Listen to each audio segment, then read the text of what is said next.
Racing just is started with biglang buhos. Break quick, let us start. Metamorphosis in second. Jade's Treasure running by the rail now is Isla de Romero. Then next on line is Homangad Island, who's getting the wide strip as they make the first turn, while Casino Royal is the early trailer by about 8 lengths of the leader. Racing down the backstretch with biglang buhos by about 4 lengths. Jade's Treasure in second. Moving up now on the outside is Metamorphosis.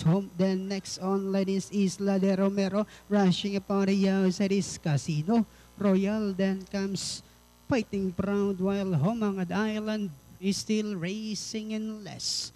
And at the fourth turn, we have biglang buhos by about 4 lengths. Metamorphosis is still in second. Moving up is Casino Royal to take third. Jade's Treasure. Then comes Fighting Proud, Isla de Romero, while Homangad Island is still racing in less as they swing for home.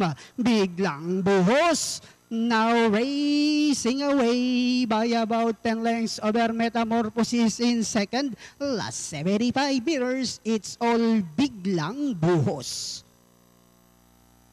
Second, Metamorphosis. Then comes Jade's Treasure, Casino Royal.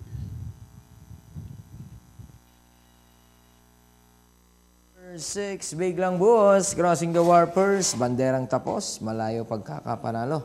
Ridden by Deo Fernandez, Masi Segundo 5, Metamorphosis, then Jade's Treasure, Casino Royal.